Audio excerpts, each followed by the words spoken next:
कई सारे एक नौकरी के पीछे जो है भागते रहते हैं, आप तो 2-2 नौकरी हासिल कर ली। अब इसमें सब प्रारब्ध कहेंगे इसको हम, और ईश्वर की वो कहेंगे प्रेरणा है। इतने बड़े पैमाने पर ऑल यूपी देखा जाए तो 38वीं रैंक। जी, मुझे ये तो नहीं पता था कि इतनी अच्छी रैंक आ जाएगी, लेकिन मुझे ये पता था, अंदर से विश्वास हो रहा था कि कहीं ना कहीं कोई ना कोई रैंक टंगेगी।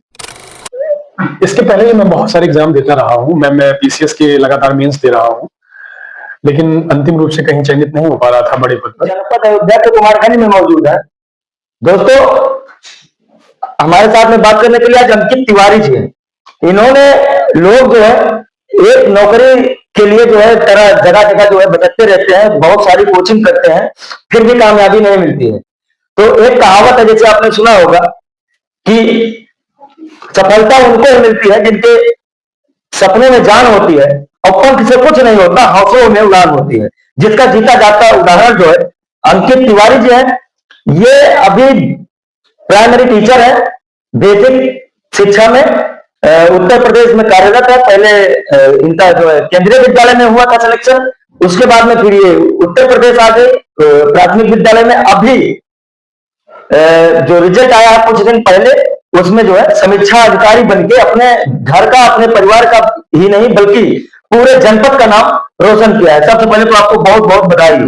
धन्यवाद। आपको कैसा लग रहा है? निश्चित रूप से मैं इसको क्या बयान नहीं कर सकता। जी जी, ये मेरे लिए बहुत ही सुखद पल है और लंबे समय की प्रतीक्षा का ये परिणाम आप कह सकते हैं, क्योंकि मैं काफी समय से इस क्षेत्र में आना चाहता था जी, और इसके लिए प्रयासरत भी रहा। तो ये इस अवसर पर मुझे अब प्रसन्नता बहुत हो रही है। तो कोचिंग वगैरह आप कहीं कोई इंस्टीट्यूट वगैरह ज्वाइन किए थे या फिर घर से ही जो है? इसके लिए मैंने कोई कोचिंग नहीं किया। इसके लिए मैं शुरू से ही जो भी समय बचता था मेरा, मैं सेल्फ स्टडी ही करता था। मेरे साथ दिक्कत ये रही कि मैं नियमित रूप से तैयारी में नहीं जुड़ पाया। मेरा तैयारी का जो क्रम है, कभी 2-4 महीने में पढ़ता था, फिर कोई बाधा सामने आ जाए या कोई परिस्थितियां ऐसी आ जाए जिसकी वजह से फिर पढ़ाई में विच्छेद हो जाता था। जी जी। और साथ ही साथ चूंकि मैं जॉब में हूँ, तो जॉब के साथ चैलेंज बहुत रहा होगा। पहले इसको विद्यालय में जाओ, वहां जो छोटे छोटे बच्चे को पढ़ाओ, फिर घर पे आओ, घर का भी घर पे कोई रहता है तो घर का भी काम कहीं ना कहीं थोड़ा बहुत तो करना ही पड़ता है।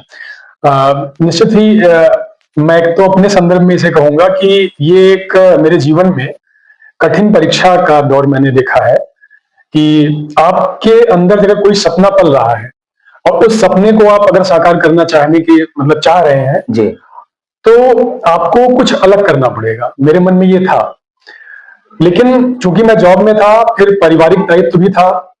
मैंने पिछले वर्ष अपने माताजी को भी खोया, तो वो एक दर्द, जो परिवार का दर्द है, वो भी मेरे साथ था। और साथ ही इतनी बड़ी अवसर जो इस बार समीक्षा अधिकारी का जो परीक्षा जो मैंने क्रैक किया जी, ये बहुत समय के बाद इस तरह की इतने ज्यादा संख्या में पद की वैकेंसी आई, जो मुझे एक अवसर की तरह दिख रहा था कि यहीं से मैं जीवन को टर्निंग पॉइंट में तब्दील कर सकता हूँ। उसमें सबसे ज्यादा सहयोग अगर किसी ने दिया है तो मेरी पत्नी ने दिया है। जो पत्नी है, उन्होंने अपने शरीर का ध्यान न रखते हुए, अपने सुख का ध्यान न रखते हुए, अपनी जो भौतिक जरूरतें हैं उनका त्याग करते हुए जी जी, मुझे पढ़ने के लिए अवसर दिया।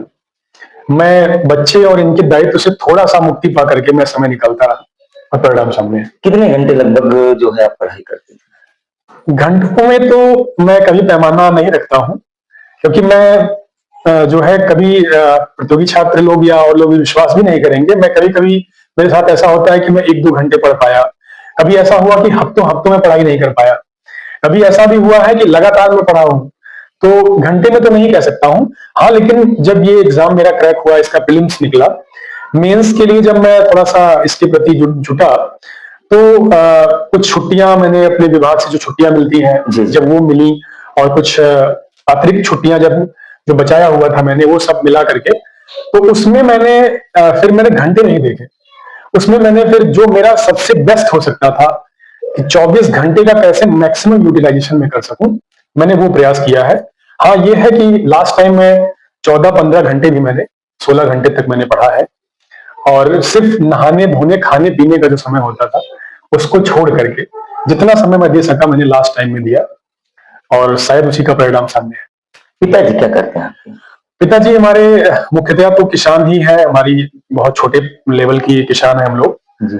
और पिताजी साथ में LIC का भी काम करते हैं, अभी करता है। तो क्या रिजल्ट आने के पहले आपको पता था कि हमारा जो है 38वां रैंक ऑल यूपी आएगा, या फिर कहाँ थे आप जब आपको पता लगा कि हमारा जो है सिलेक्शन हो गया है, वो भी इतने बड़े पैमाने पर, ऑल यूपी देखा जाए तो 38वां रैंक? जी। देखिए, मैं इसको तो सिर्फ इसको मैं भगवान मेरे जो आराध्य हैं, मैं उनको समर्पित करता हूँ, क्योंकि इसके पहले ही मैं बहुत सारे एग्जाम देता रहा हूँ। मैं PCS के लगातार मेंस दे रहा हूँ, लेकिन अंतिम रूप से कहीं चयनित नहीं हो पा रहा था बड़े पद पर। इस एग्जाम के लिए मैंने भगवान को ही संपूर्ण शरणागति करके मैंने कहा था कि अब आप ही संभालिए, आप देखिए जो मेरे लिए उचित हो। और मुझे ये तो नहीं पता था कि इतनी अच्छी रैंक आ जाएगी, लेकिन मुझे ये पता था, अंदर से विश्वास हो रहा था कि कहीं ना कहीं कोई ना कोई रैंक टंगेगी, नीचे से ही सही लेकिन लगेगी रैंक। और उस हिसाब से मैंने जो तैयारी किया था, मैं संतुष्ट था अपनी तैयारी से, पर परिणाम अप्रत्याशित रहा। और परिणाम के समय मैं अपनी पत्नी का ट्रीटमेंट करवाने मैक्स हॉस्पिटल लखनऊ में था, वो एडमिट थी। उनका ऑपरेशन, मैंने गाल ब्लैडर की सर्जरी करवाया हुआ था, तो वहीं पे एडमिट थी। रात में, ये देर रात में रिजल्ट आया ये।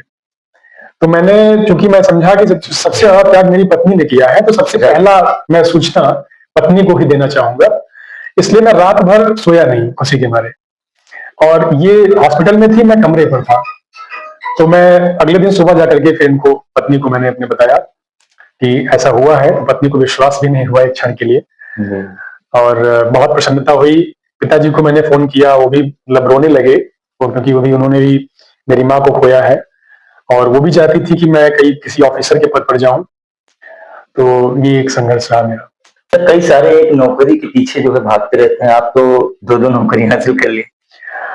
अब इसमें सब प्रारब्ध कहेंगे इसको हम, और ईश्वर की वो कहेंगे प्रेरणा है। अब एक तो आपको छोड़ना पड़ेगा। जी जी बिल्कुल। या तो उधर जाइए या इधर आइए। जी जी जी। वैसे अब मेरा, चूंकि ये ड्रीम पोस्ट थी, मेरी पत्नी की ड्रीम पोस्ट थी, वो चाहती थी कि मैं सचिवालय या इस तरह की सेवा में आऊं, तो भगवान ने सुना है वो, और अब यही करना है। अच्छा, जो लोग कहीं बाहर जाकर जो है काफी ज्यादा तैयारियां करते हैं, जो अभी तैयारी कर रहे हैं, या जो कई बार एग्जाम दे चुके हैं, क्या संदेश देंगे उनको? अब किस तरह से भैया कितने घंटे पढ़ाई करें? देखिए, चूंकि मैं आपको बताऊं, मैं मार्गदर्शक भी हूं एज अ टीचर, के साथ साथ मैं कंपटीशन की तैयारी करने वाले छात्रों के लिए मैंने एजुकेशन का भी काम किया है, मैंने उनको भी पढ़ाया है जी।